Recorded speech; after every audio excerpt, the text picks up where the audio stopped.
Jangan lupa like, comment, and subscribe channel YouTube TVRI Bengkulu dan nyalakan lonceng notifikasinya.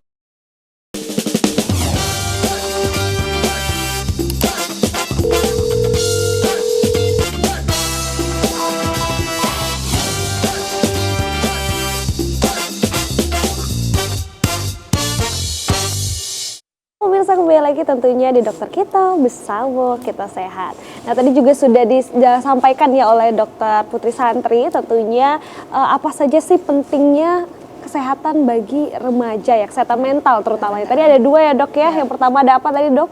Kesehatan mental yang penting ya ada 4 tapi yang baru disampaikan tadi ada 1 ya, karena ini merupakan perkembangan yang krusial gitu, perkembangan yang krusial karena tadi berkaitan dengan kemampuan para remaja itu sudah mulai berpikir abstrak gitu, berpikir tentang konsep yang tidak konkret, yang tidak terlihat, contohnya seperti konsep keadilan atau misalnya nanti perhatian, kasih sayang yang tidak terlihat tetapi bisa dipikirkan dan bisa dirasakan.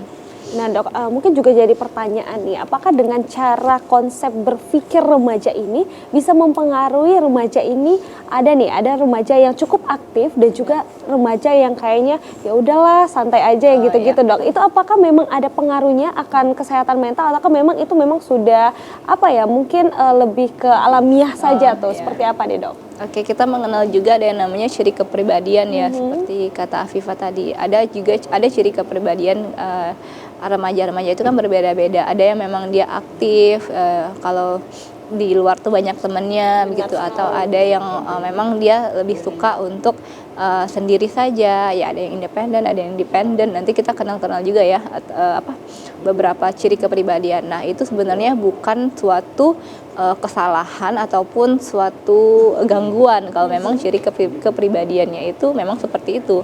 Cuma nanti akan menjadi dalam tanda kutip adalah masalah ketika itu sudah misalnya mengganggu orang lain ataupun mengganggu dirinya sendiri. Contohnya saja nih ciri kepribadian yang dependen atau bergantung. Mungkin dia adalah orang yang ciri kepribadiannya bergantung sehingga misal ketika di sekolah dia kalau mengerjakan tugas atau melakukan aktivitas itu harus bersama teman-temannya sehingga nanti mengganggu juga teman-temannya sampai nggak bisa melakukan aktivitas yang lain karena dia saking independennya begitu.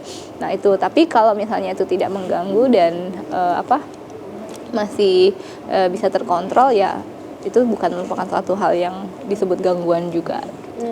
Tapi ya itu kembali lagi tentunya bagaimana dukungan orang tua ya dok ya, cara tumbuh kembang dari anak itu sendiri memang butuh peran dari orang tua. Benar tentunya. Sekali. Baik dokter, silakan dokter untuk kembali menyelesaikan pentingnya nih dari kesehatan mental remaja. Jadi tadi ya yang pertama remaja ini menjadi umur yang krusial. Yang kedua mengalami perubahan yang signifikan. Kita sama-sama tahu ya kalau perubahan pada remaja itu perubahan fisiknya terlihat ya, perubahan fisik pada laki-laki ataupun perempuan. Nah ternyata perubahan yang signifikan ini tadi juga bukan cuma tentang fisik ya, seperti yang saya bahas di awal, juga tentang mental mereka. Dan ini seperti yang dibilang sama Afifah di awal juga dipengaruhi yang pertama dari pola asuh, yang kedua lingkungan juga, yang ketiga mungkin dari supportive group yang lain. Contohnya seperti teman bermain ataupun mungkin ada caregiver ya atau pengasuh kalau kita bilangnya, dan itu semua mempengaruhi perubahan-perubahan yang terjadi pada si anak tersebut. Kemudian yang ketiga, mengapa penting pada remaja yaitu membuat keputusan. Nah, ini yang paling penting. Kenapa? Karena di setiap fase hidup kita, bahkan di setiap harinya mungkin kita memutuskan sesuatu, ya kan? Maksudnya ketika kita diberikan pilihan, kita pasti memutuskan sesuatu. Jangankan pilihan yang berat-berat ya, kayak kalau di sekolah misalnya kita disuruh nulis atau disuruh menggambar, kita akan memutuskan sesuatu, aku harus gambar apa ya hari ini gitu. Atau kita misalnya disuruh belanja atau jajan kayak gitu kan, kalau anak-anak atau remaja hari ini makan siang apa ya, hari ini jajan apa ya, itu kan juga keputusan yang sederhana begitu. Nah, kesehatan mental itu juga akan mempengaruhi keputusan-keputusan yang kita ambil. Belum lagi nanti kita bicara tentang future-nya atau kedepannya. Mungkin pada anak SMA kelas 3 dia akan mengambil keputusan dia mau lanjut kuliah di mana, ya kan? Kalau sekarang kan trennya si anak maunya ini tapi orang tua maunya B, Benar. terus akhirnya ngikut maunya orang tua, sehingga nanti ketika ke depan ternyata ada problem, ada masalah, ternyata dia tidak fully tidak secara utuh menginginkan jurusan ini misalnya, tetapi karena orang tuanya suruh atau orang tuanya mau, akhirnya anak tersebut terpaksa ikut orang tuanya, sehingga sehari-harinya mengalami hambatan begitu, karena kan dari awal dia bukan passion begitu di bidang tersebut. Makanya ini akan sangat berpengaruh nih kesehatan mental, bagaimana seseorang itu bisa mengambil keputusan dan bertanggung jawab terhadap keputusan tersebut begitu.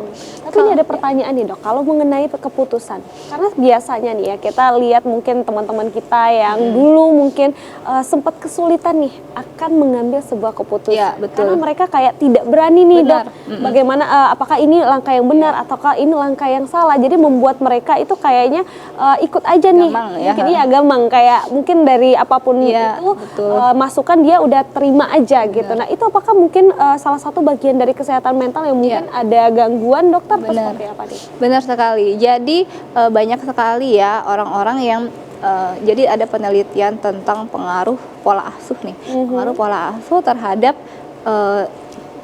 terhadap cara atau bijaknya seseorang itu mengambil keputusan. Jadi kalau misalnya dulunya orang tuanya itu selalu mengatur begitu, kayak kamu harus A, kamu harus B, harus juara satu, kamu harus ini, harus itu.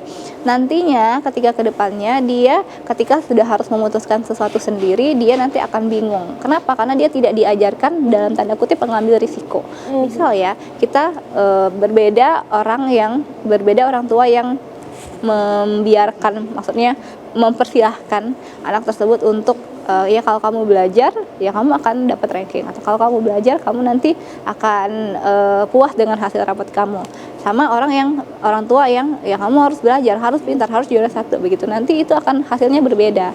Orang yang biasa dilatih ketika dia mengalami kegagalan contohnya, dia akan tahu ini risiko dari apa yang dia ambil, apa yang dia lakukan sebelumnya. Oh kalau saya nggak rajin ternyata saya gagal, jadinya dia tahu begitu. Tetapi ketika orang yang selalu didikte, nantinya ketika ke depan dia akan besar kemungkinan untuk kaget begitu. Apa ya yang akan saya ambil, saya takut nih kalau saya ambil A nanti saya gagal, sedangkan saya tidak pernah belajar atau tidak pernah tahu caranya atau artinya gagal, tidak pernah proses dalam memutuskan sesuatu itu tidak pernah dari hasil pikirannya sendiri. Benar sekali. Begitu. Nah, tapi nih dok, kalau ngomongin masalah pola asuh nih, berarti ini kan ada peran dari orang tua ya untuk mengasuh anak itu sendiri.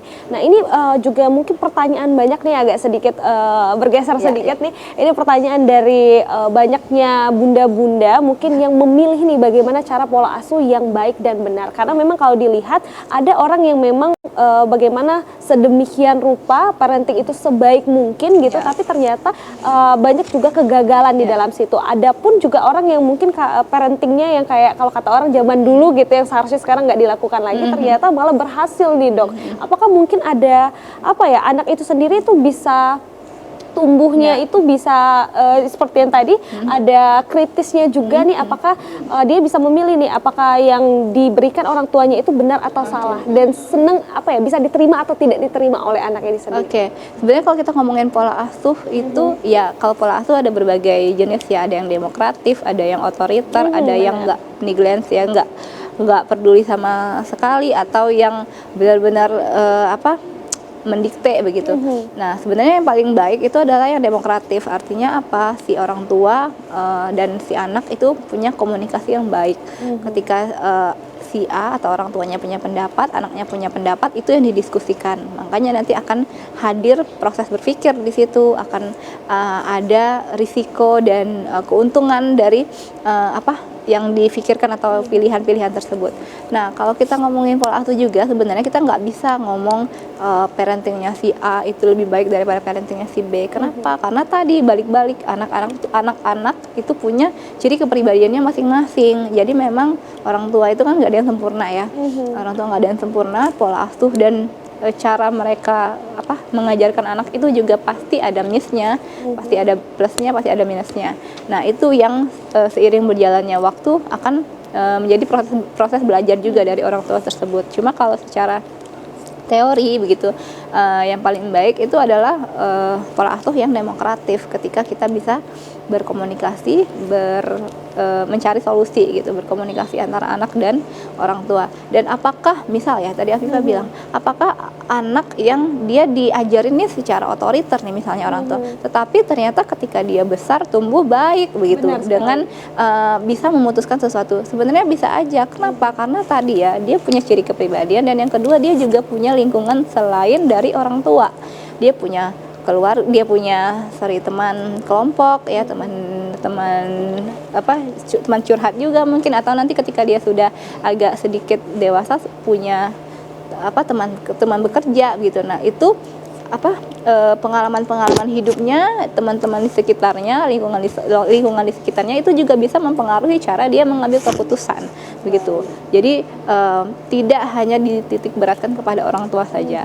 Orang tua kan ya dia terus belajar ya, dan tidak bisa kita tuntut juga untuk pasti benar begitu pola asuh yang diberikan oleh orang tua itu. Jadi memang pentingnya akan lingkungan sekitar anak juga sangat dukungannya tuh sangat baik ya dokter ya, seharusnya ya. Baik dokter, tahan dulu nanti tentunya kita akan kembali lagi setelah jeda. Berikut ini tetap di Dokter Kita.